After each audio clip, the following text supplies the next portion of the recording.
we're gonna do lesson 22. We're gonna just give me a second. This thing is trying to transcribe here.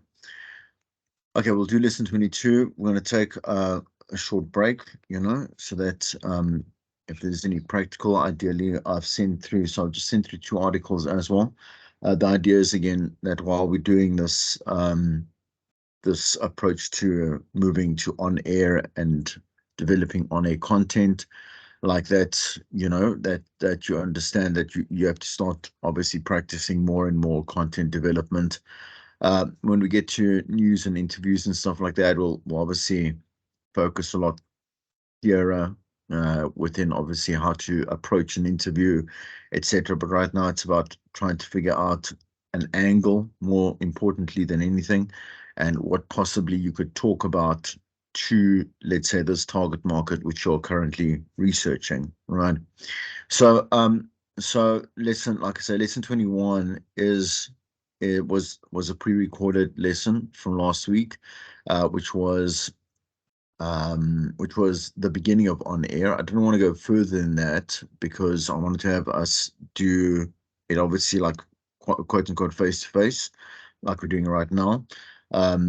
Because of the practical obviously element of it, and then as many questions as you do have, because as I've asked before in class, how was second year in terms of practical, and the answer was 0 to none. Like, this is very important for you to like ask the questions, and then kind of like iron out any problems or any misunderstandings about creating content, about being a great presenter, about producing, about whatever it is that comes within the on air sect of us doing the lessons and the theory. Okay. All right. So here is what the role of the presenter is not. It's always easier to speak about what isn't, as opposed to what is. Like, for example, what you want out of life is kind of difficult question to answer, but it's very easy to say what you don't want out of life. So we start like that. We start on the polar opposite. And we know that presenters, are not, no, their roles are not to talk about things that they want to talk about. In other words, they got to be topical with a purpose to serve the community. When we talk about things on air, we decide to talk about, bring up certain conversations, certain, again, topic areas, whatever you find in the news, whatever it may be.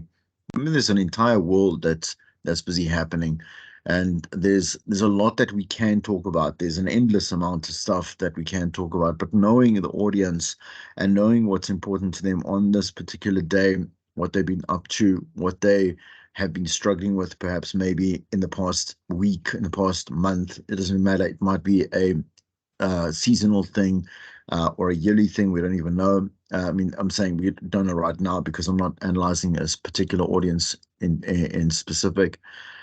But we see what they are, again, what they're talking about, or what concerns them, as they face the day, and we want to bring those concerns and those areas of interest forward to be able to connect with them much like on a much deeper and a more meaningful level, right?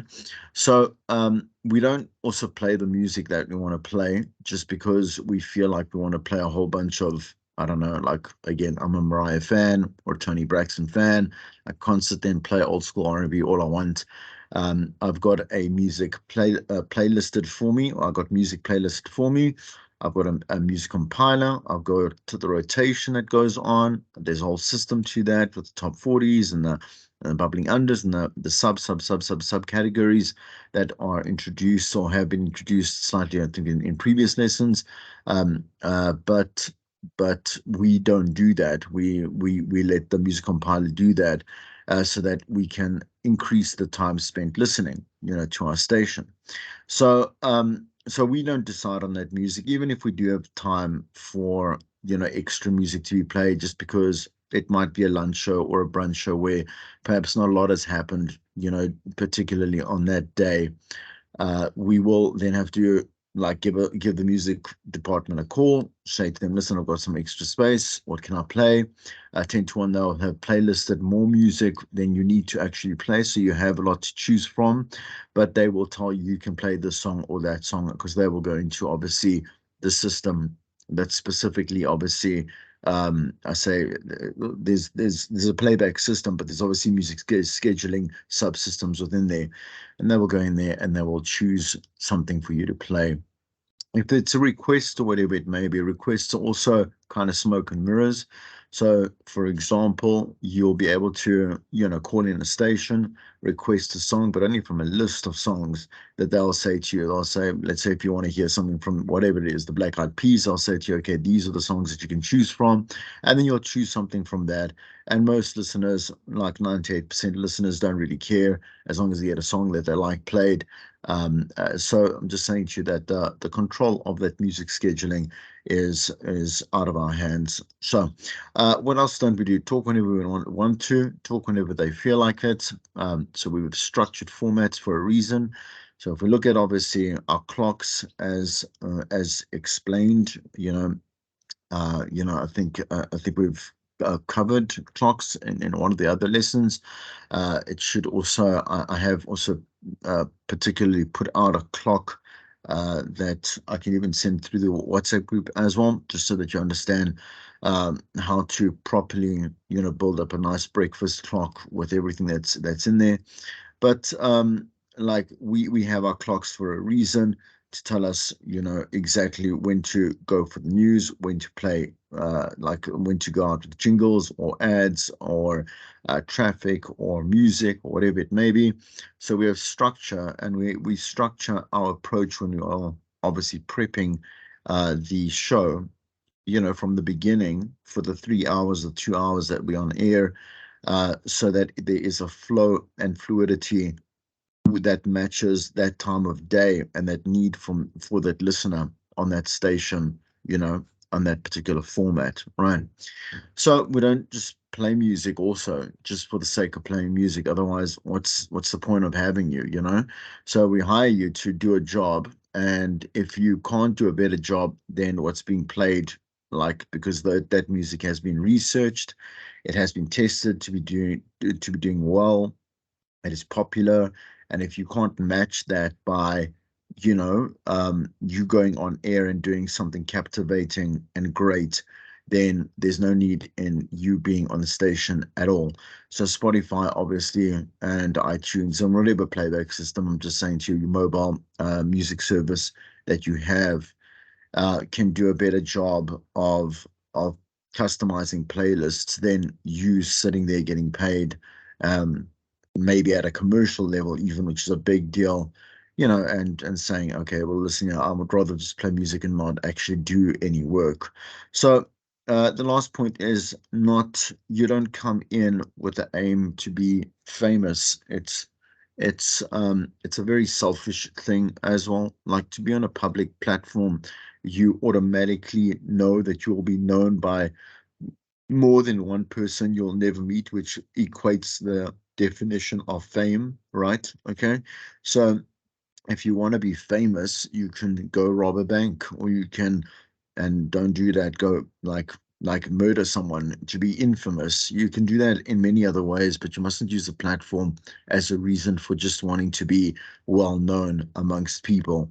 That also, I mean, again, that'll also ice you out, even at your entry level, at community level, if that's your aim and you're again self-serving, you will be 10 to 1 a really terrible presenter, because you're in service, again, the community, or in service the client, which is the listener, and you just will fade out quite easily. The system will kick you out as it is. Okay.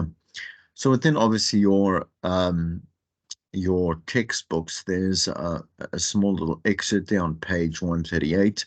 It talks about the things that they want to talk about. So we want to talk about the things that they want to talk about. The job of a presenter is to guide and link to the various program elements and define the tone and attitude of the service. So listeners are are invited, excuse me, to identify with and relate to relate to the embodiment of the station's values as well as its styles, its ethos, etc. So that sums up kind of exactly what I've just said there, is that you want to be able to know that the entire product, so the radio product is a constant invitation to new and current listeners to continue listening, when they do make a choice and put you as part of their lifestyle choices, throughout the day or throughout the week or throughout the month, depending on how they consume the medium and how they want to consume it, in what context. It could be just to listen to music, it could be informative, it could be whatever it is, it could be just for fun, or it could be for celebrity status. Some listeners are drawn to just the presenters alone. It depends on, it doesn't matter, but when they are there, they got to get what they want, and then they got to stay there. That's the most important thing.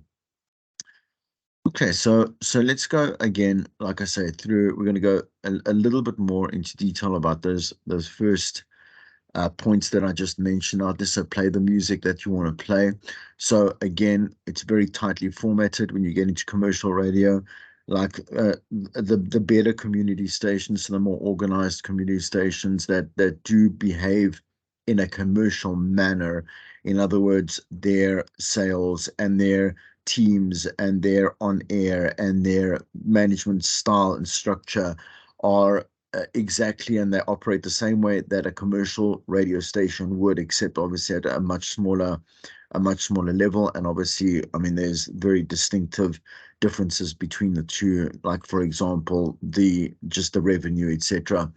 Right, you will find that the format will remain, I say, in terms of they will tell you exactly what to play, when to play it, how to play it, and when you're supposed to speak, etc., etc. Right, you got to stick to the playlist. If you skip, so for example, if we're looking at the bottom of an hour, so the bottom of the hour is at the half past mark. All right, so we have scheduled music. So for example, at the top of the hour, we might start with the top 40 hit again, just to kind of stay in line with your assignment. We go, let's say, to bubbling under, go to alternative local, go to a classic, we come back with maybe another bubbling under, and maybe another alternative local. I don't know. You understand, right? If we speak too much, do you understand? Or let's say we have a feature that carried on too long, or certain songs were a bit longer than 3.5 minutes as we have planned per our clock on average, and we don't have time to play, let's say, that last song, that last sixth song in the half hour, in the first half hour. We don't play it after the half past mark, because that will mess up the rotation. After the half past mark, we got to go back to what was originally scheduled for us, which is, for example, let's say top 40 song, just because obviously we want time spent listening to remain at a much longer duration. And we will only drop it and explain why to the music department as to why it is that you have decided, or you were forced to drop a song.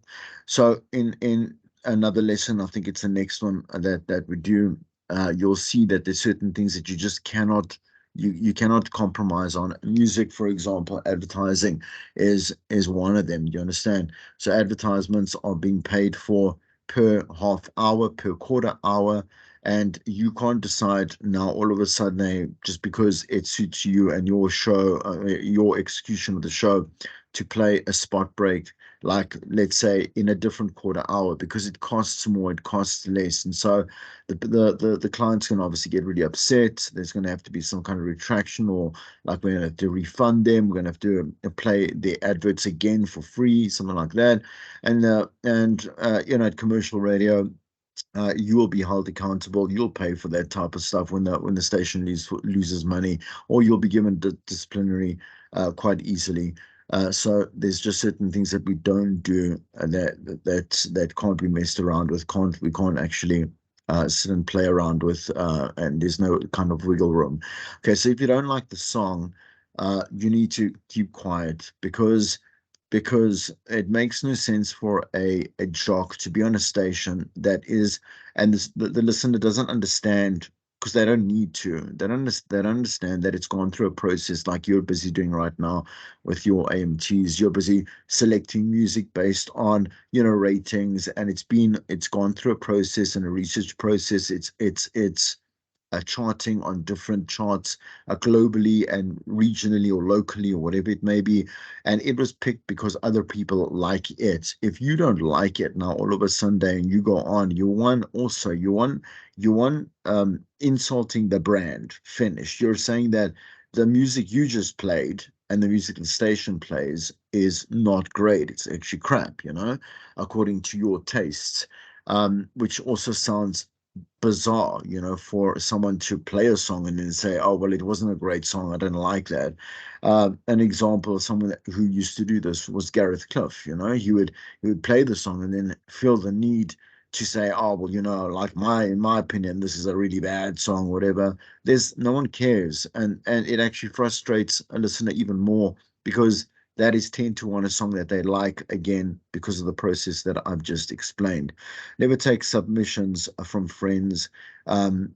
So for example, let's say in this obviously context, it's music. We don't want to be able to play favorites towards friends or family. If you're caught, obviously, and you're doing it, I mean, you will get disciplinary. If you go even one step further and you allow them to win competitions or whatever it may be, you'll be fired because you're breaking the Competitions Act, which is in our obviously it's part of our law, where you're breaking the Competitions Act of fairness, and how we run competitions just as an entity. Like, you'll just be fired on the spot because if that gets out, then obviously again it's about this whole thing about how to try to fix a perception that is a reality amongst listeners and can have a really harmful ripple effect. Okay. So, what is the role of the presenter? Well, you're only supposed to speak when the time is said and relevant for you to say something. So, stick to your clock. And what do we speak about? Well, I mean, if you're going to go with garbage and you're going to come up with garbage as well. So, if you don't prep and you don't prep something that's useful, that's interesting, that's captivating, whatever it is, you're going to talk a lot of nonsense, and you'll, for whatever reason, feel that you're going to continue with that garbage as you go throughout that link, even if it's for 30 seconds, 20 seconds, a minute, 7 minutes. Doesn't matter. Like 7 minutes can seem very short if it's a great link. We don't ever encourage you to speak for 7 minutes. It's far too long unless you're on talk radio, which again also is split into different like dynamics. So for example, let's say we do have a 7 minute link, it'll go from being, let's say, like a bit of like, let's say, a part of an interview to callers to back to the interview, then to go to a bit of a break and to come back. Like on music radio, it's just kind of, there's no really justification for you to speak that long. But anyway, the point is you can speak for 30 seconds and it can be complete garbage and it can feel like forever. And people just say, "I don't want to listen to this. This is nonsense. What is this person carrying on about?" As if they know what you should be saying. They do, because they are the consumer, and that is what a listener's point or their purpose is to basically judge you on everything that you do say and that you do go on air proclaiming to be important to their lives. So be very careful. Obviously, just whatever you come up with isn't good enough. It has to obviously sit and be of relevance to the listener themselves. Just gonna quickly go. Okay, so it's just, Teddy, do you have any questions? Anything just yet? You fine? You kind of still walking around? I'm gonna just assume that you're okay. Okay, so I'm going to continue with that over there. Okay, uh, and in terms of the role of the presenter, about playing music just whenever you don't feel like doing your work, well, you always have to be prepared. So regardless of whether you're doing a show that is very, very, very weak, well, not weak, what am I saying? But it's very thin in terms of content. So, for example, an overnight show, even some weekend shows are very basic. They only want you to play the music. They want you to only just keep the listener company. You still have to prepare every single link and know exactly what you're going to say, whether it's going to be throwing forward and teasing to something that's going to be happening on the show a little bit later, new music that's coming through, a mix, a DJ mix, it doesn't really matter. Or you are cross promoting between shows. So you might be promoting another show that's cross promotion. So you want to tell us what's happening on the breakfast show next week and what you can win. You might cross promote to the website or to the social mediums or what's happening there. If they can go and check something that's cool and live that's happening on YouTube Live or IGTV, or the version of IGTV, I just call it now that it's just basically Instagram Live. Um, Whatever you want to do, any show is never exempt from you having proper prep and actually putting in a lot of effort. That's how people move up in the ladder, you know. So for example, if you are doing a weekend, an early morning, so let's say like a 4 a.m. show, or you're doing an overnight show, the only way you move and you move ahead from that is by showing that you can do the best with that show and that you are ready to obviously be held responsible with a lot more. So always be prepared, whether that includes just yourself, whether you're on a team, whether you have a producer that works with you, whether you are planning for interviews, content itself. So whether it's heavy content or, like I say, it might be cross promotions or whatever it is, legacy competitions, music sweeps, spots, live reads. Content is literally everywhere. So there is no excuse for us to come to show and say, there wasn't anything to talk about today, so I'm not going to talk about anything. It's a matter of, did you look for anything? Did you actually make an effort? And obviously, when you went there, did you stop at the first available thing to speak about, or did you just pick whatever was there or whatever was trending on Twitter or whatever it may be, and it became, excuse me, as bland and boring as the preparation process would have yielded it to be. So in formatted radio, like, you have a limited number of songs and even more limited choice. So you'll not have the option of playing any music that you want. I've just said that you don't have any option at all, unless, like I say, it's a feature. And the feature is, for example, I don't know, like a birthday song, a throwback song, or a this song or that song. It doesn't really matter. And then it will be pre-approved by the music department, right?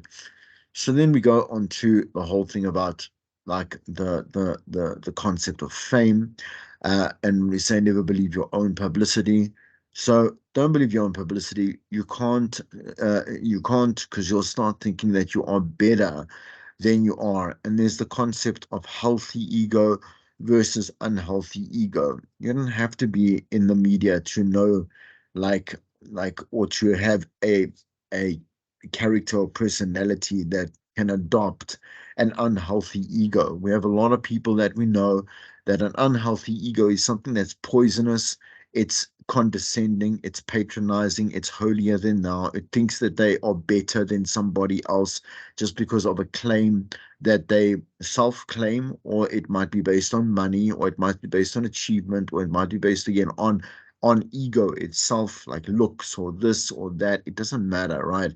Like like an unhealthy ego is something that is poisonous and people don't like, and they don't have to be around you, especially if you're on a public forum, right? So you will say, oh, but there's so many celebrities out there with unhealthy egos. They're not nice people, yet they're still celebrities. That doesn't just because it's being done and it exists doesn't mean it's the right thing to do. Remember, on radio, you have to be liked by people to be able to succeed and to be able to consider yourself successful. If a listener doesn't like you, finished, and the first thing is about an ego, then they're just not going to like you. They're not going to listen to you, and so you won't have a job. Finished, and as simple as that. So when we adopt a healthy ego is about understanding that you are, like, you're confident in your strengths. You understand humility. You understand that you're not swayed by I don't know, perception and peer pressure, and you're not really kind of like floundering for attention or for whatever it may be. All these things are healthy characteristics of a healthy ego. So we don't want to ever cross that line. I think it's quite easy to also tell when your ego becomes unhealthy. Any normal person would feel that it would be toxic in any kind of way. And so that toxicity is very clear. It's not something that someone can say, "Oh, yeah, but listen, I didn't know I was being that way," because that's just plain ignorance and that's just a plain lie, as it is. Okay. So, so for example, I'd like to quickly chat about certain DJs that are on air, and perhaps maybe things that are irritating, that or maybe there might be habits of theirs, it might be sayings of theirs, it might be their attitudes themselves. uh, you know, how would you, first of all, let's try and identify one or two of them, and then see if you could approach that to maybe fix that as it is.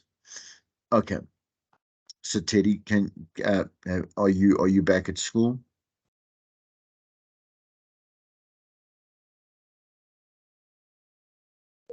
Yes, sir, I'm back. Can you hear me? Yes, I can. I can.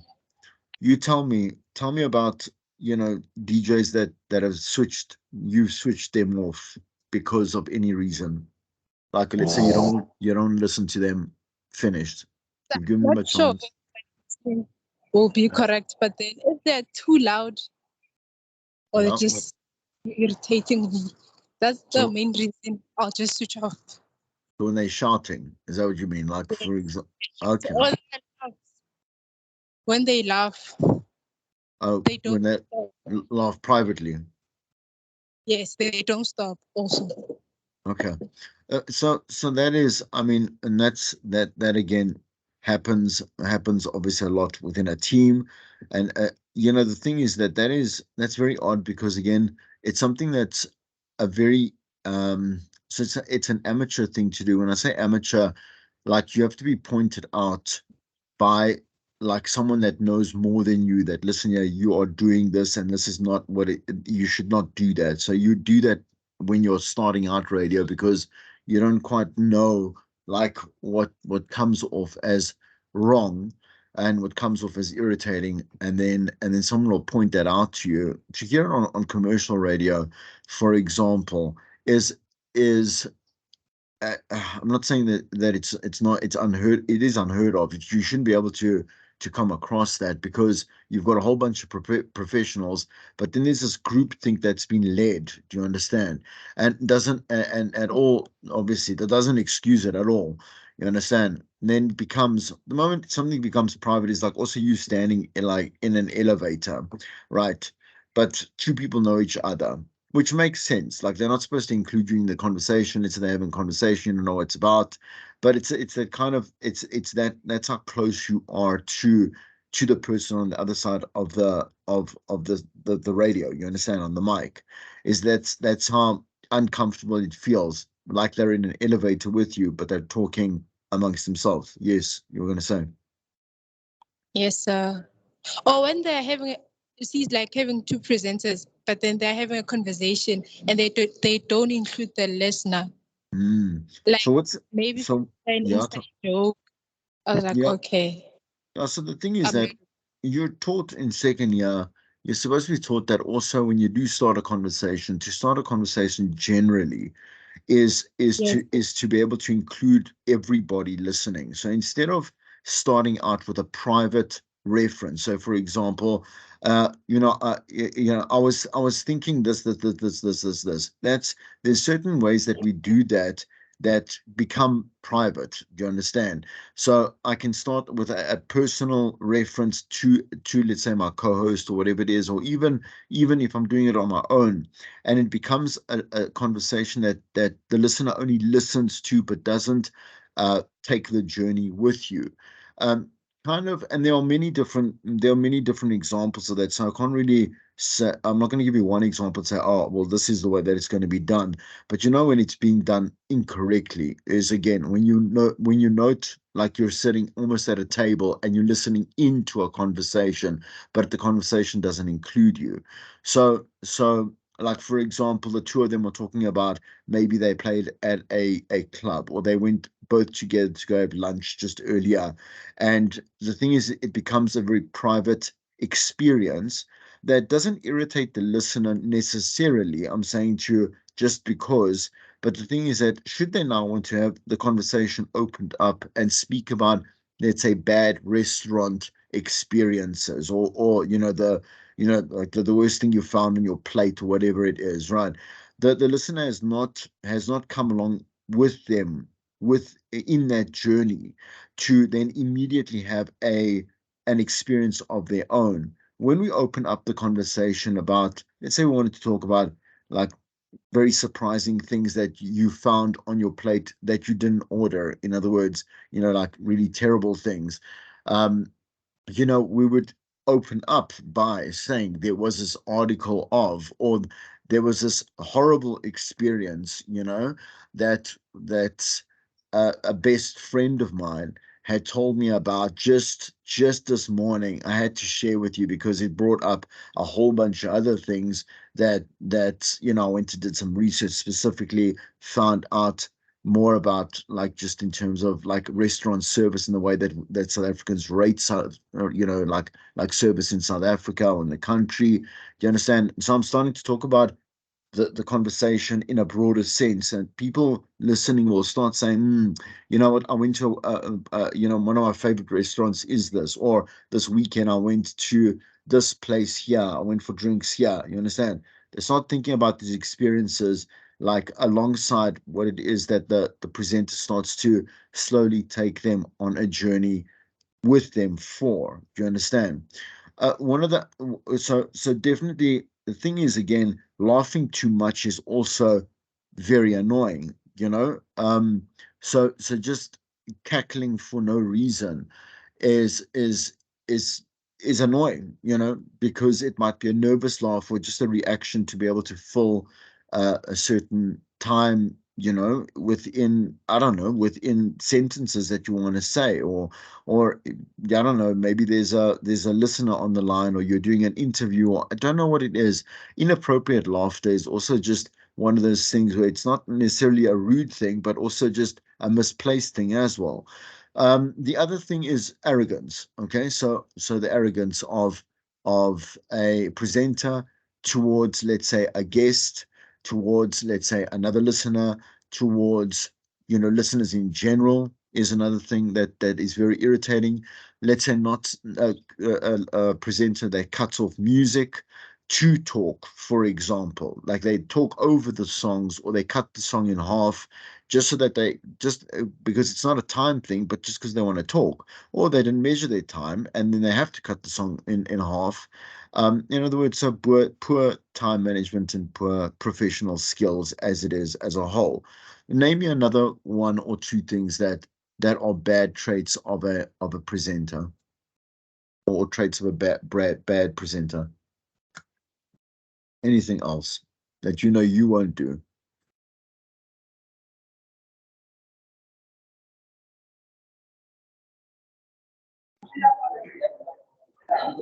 So I think arrogance, as you mentioned, Say again, you think? So can you hear me? Okay, you're thinking. Okay. Okay, look, I mean, that's okay. Give it some thought. Like, when you want to try and think of these things and answer this, like, think of everything that you have to do, and just think about the things that, like, again, like, for example, being late. Like, for example, with let's say you promise a competition to start at 10 to, do you understand? Or you're going to take callers at a certain time, or an interview is going to happen at a certain time, you're late. Like that's bad. That's obviously bad presenting. So try and think of the mechanics of what you have to do to start finding out what you should not do. Give me another example. Any other example?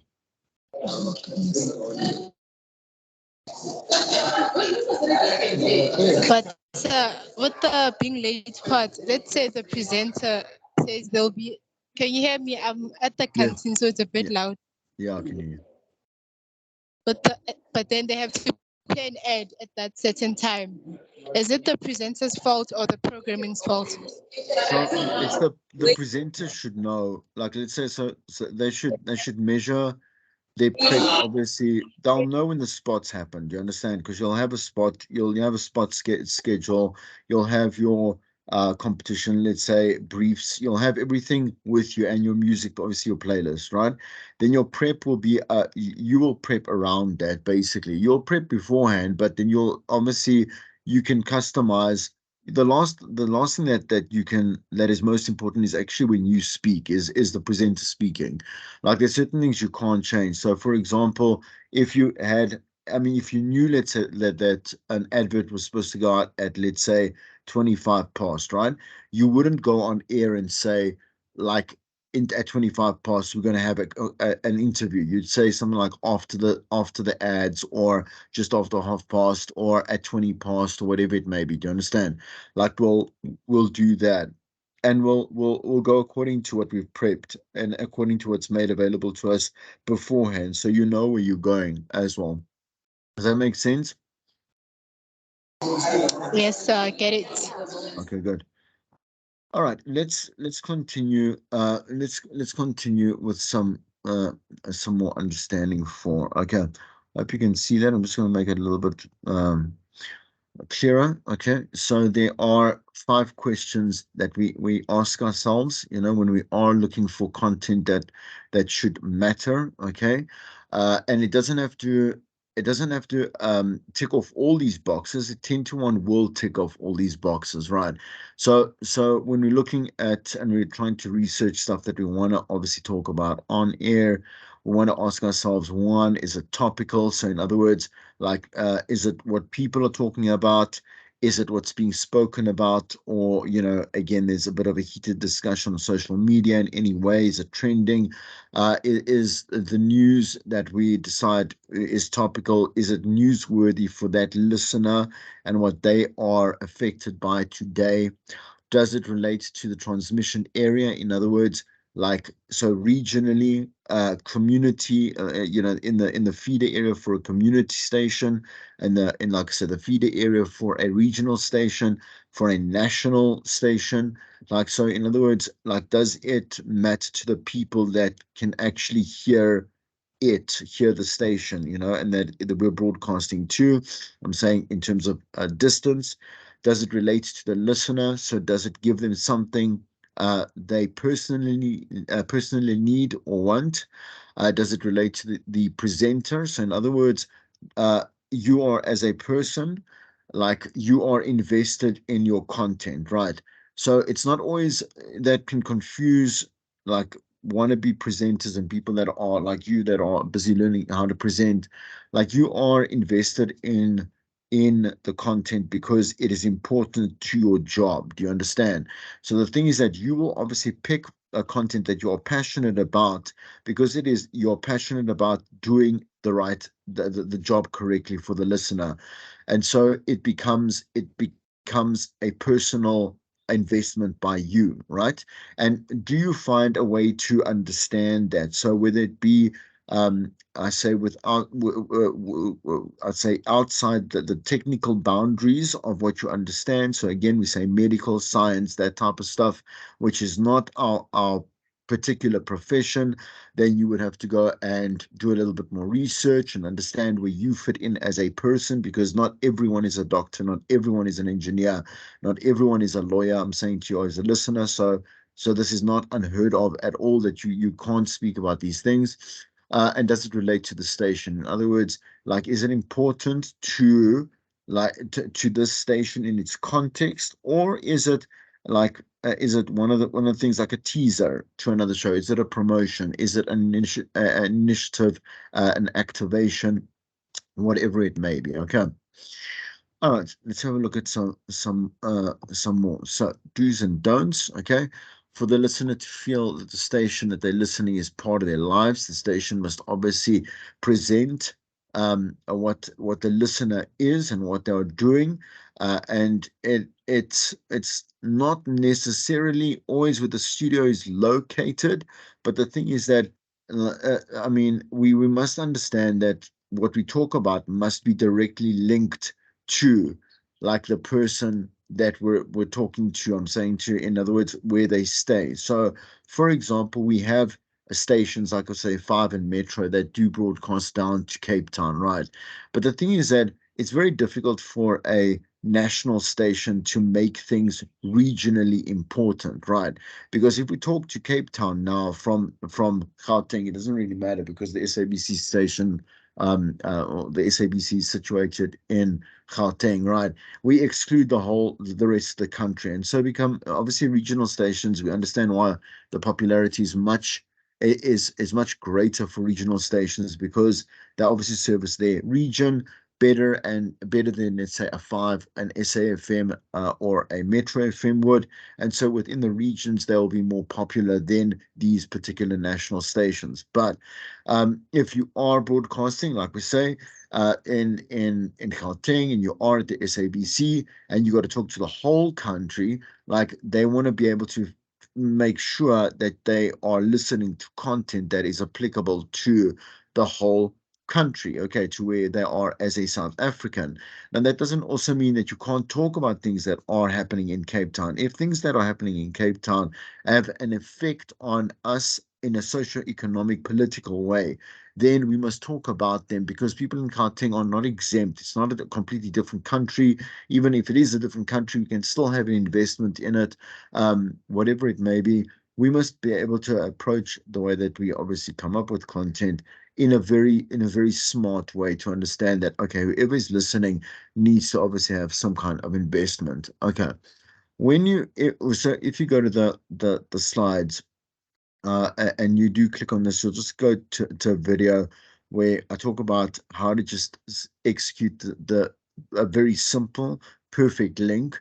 And I'm just going to summarize this with you so that I don't have to play it, and you can play it whenever you feel like it.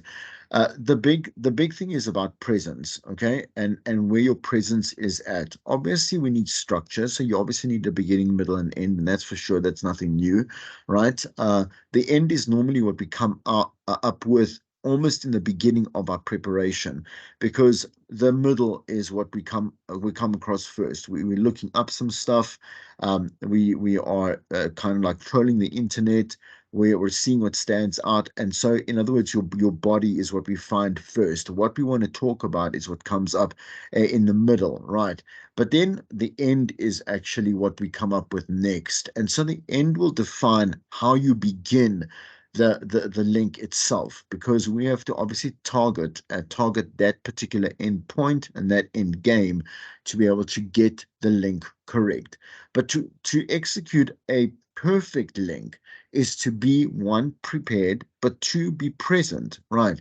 So in other words, if you're thinking about exactly what's coming out of your mouth and it's completely in line with what's happening in your head, you won't ever fumble. You're not going to say something that's unnecessary. You're not going to this, that, whatever it is, use a lot of crutch words. Crutch words are, for example, like I say like a lot. Like is a crutch word for me.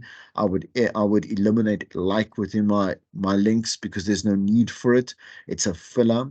That's what crutch words are. Fillers, meaning we're giving our brain another 2 or 3 seconds to kind of catch up to our mouth, or vice versa. So if you have a link to that, if you have a look at that link, it'll explain how we can navigate ourselves through the perfect link by always being present. And that is really the big secret that a lot of presenters just don't do, just in general, and especially obviously at a beginner level.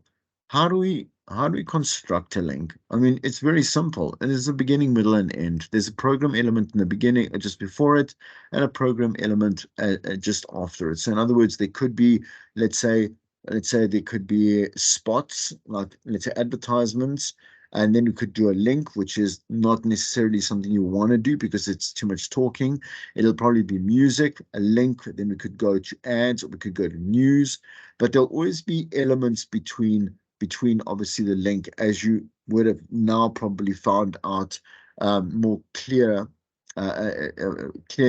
within the clocks that you are or have worked on for yourself, right?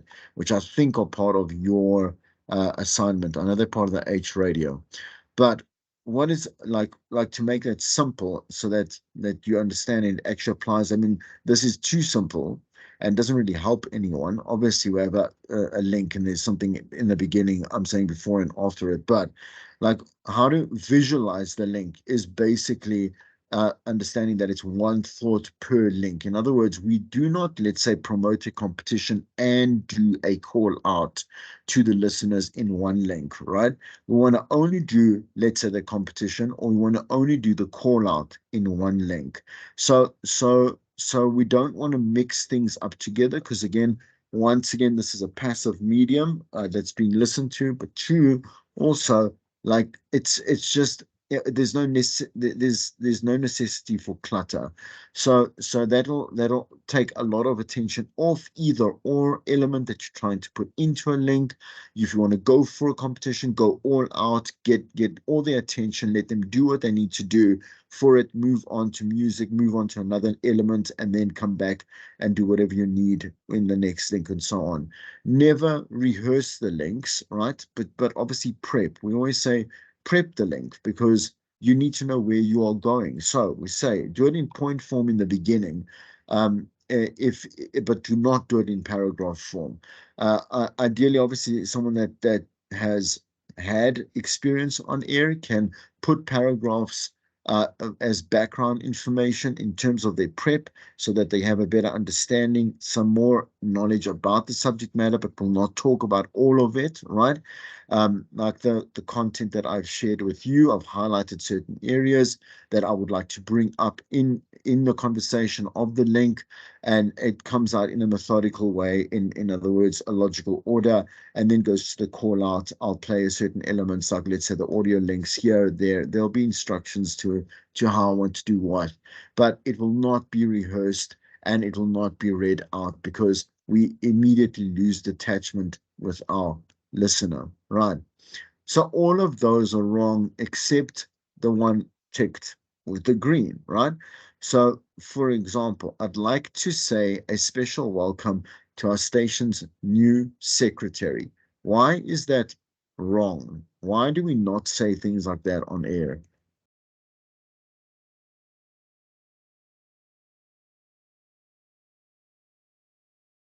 Go ahead. You can give it a go. I'd like to say a special welcome to our station's new secretary. Why is it wrong?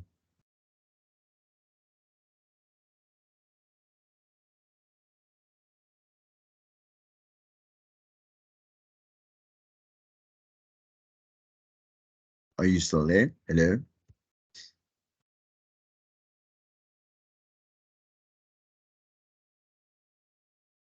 Okay, I'm going to you pipe in when you can. I'm going to continue, right? So I will continue and I will say this as to why this is incorrect, and then you can tell me when. I don't know where you are right now. Okay, so the whole point is that is far too personal. I'm saying no one really cares about the intricacies of the stations, like human resources. No one cares about the secretary. Like, so it's irrelevant to the listener. Good morning to all of you out there is incorrect because it's referencing a plural instead of a singular. We want to say good morning to you instead of good morning to everyone out there. We don't address everyone. We want to address one listener at a time. I'll be back tomorrow after my dentist appointment is irrelevant. No one cares that your dentist appointment is happening before the show, unless there is going to be some kind of feature or interview or something that is relevant to you bringing it up. Otherwise, don't bring it up. No one cares about your life that much. Those Cape Townians like to party. If you don't speak to Cape Townians directly, there's many ways or many reasons why this could be wrong. So, for example, it could be derogatory. So, for example, you could be saying that in a way that's insulting, like those Cape Townians like to party, but also those Cape Townians in terms of like we might be up here in Joburg and have nothing to do with Cape Townian evening life or nightlife, that it's irrelevant to bring it up. But on the East Rand is about the closest to uh, a correct execution because it is contextually it is correct in terms of a region or a space or a feeder area, and it is going to be followed by something that is happening in the area itself, and so it becomes important to the listener. Okay. Um, so this is an exercise I'd like you to do when we take the break. Okay. But also I'm going to quickly go through it and then I'll leave it up so you can take a picture. Right. So write 3 different links regarding anything topical, one for a national radio station, one for a community radio station, and one for BMH radio, which is online. So remember to try and use the 5 elements: topicality, so whether it is topical, whether it relates to the area, so if it's national to South Africa, if it's regional to Gauteng, with BMH radio, obviously to the student, something listeners want to hear, show personality or empathy, station initiatives, sponsor or promo, should it be necessary. So uh, I see that you sent me a message. No, we carry on for nothing.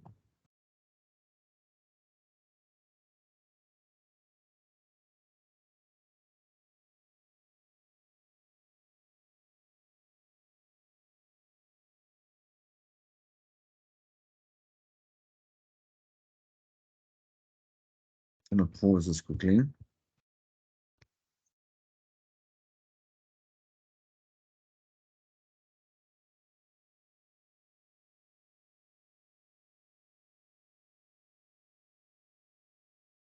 We just lost. Okay, so what I'm going to do is I'm going to just finish recording the lesson, and then I will attend to uh, what is yeah what is our technical problem. Okay, just want to go through the strap lines. So we'll come back to obviously this exercise here, but I'll do that offline. Okay, and let me just finish again this class. So for those that are watching, so that you can get just some kind of completed product. Okay, so word and strap lines. So strap lines are taglines. Just so we always do note that stations do come up with station taglines and kind of renew that, refresh that, depending on their particular mission statement that they have defined for themselves. A mission statement, once again, is a much shorter term objective for the station itself and the business itself, rather than the vision statement, which is consistent and stays the way that it is. So, for example, Z100, New York's hit music station, Capital FM, #1 hit music station, Today FM, Sydney's hit music station, NRJ, hit music only. So the hit music is a clever brand. It means any music genre like pop, rock, dance, classical, whatever it may be, that has been a #1 hit somewhere, or is charting somewhere on one of the billboards or whatever it is. It's made an appearance, right? So This is very common. We also find that a lot of the taglines and the strap lines are repeated and copied from station to station. Like some stations in South Africa might copy some of theirs from, I don't know, Bulgaria. It doesn't really matter. And the strap lines do change quite often. So you'll often hear that in like a jingle or an ID when you are listening to a station that they play between songs or whatever it is.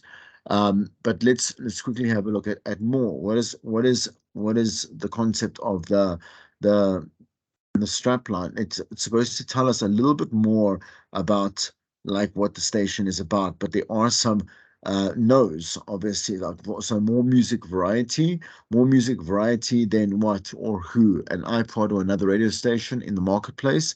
Like that's we hear that, and I even think that that's part of some of the strap lines that we hear. I think even on Jacaranda or 947, we hear that more music variety, as opposed to, like, we must ask ourselves, it doesn't seem clever enough to say that, because you want the music variety. You don't want to go and implicitly say to someone, oh, well, we've made an effort to go and talk about go and program more music, and the difference between the music that you're going to hear as a favorite to the listener. Anyway, your number one, clever.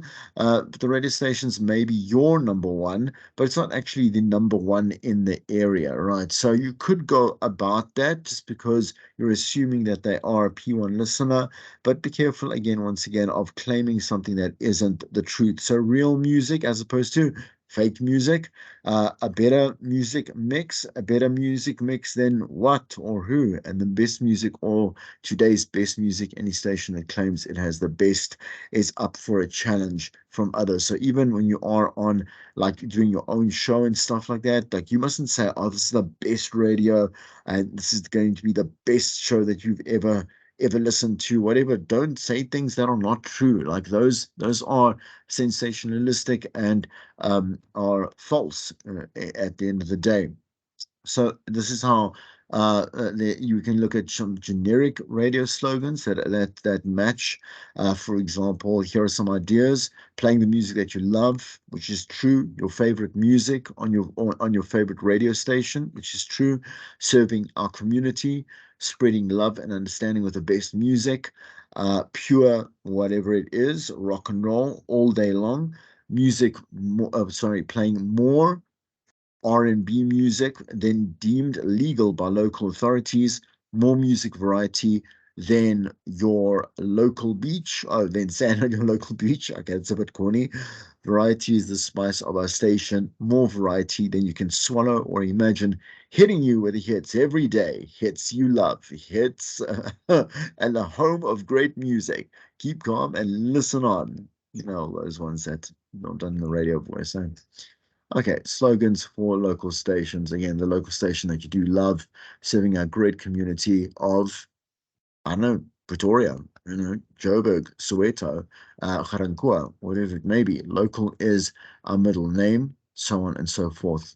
And what I would like is that you come up with 3 catchy strap lines that you will produce when we do imaging for BMH radio. I'm going to stop there. Just the recording.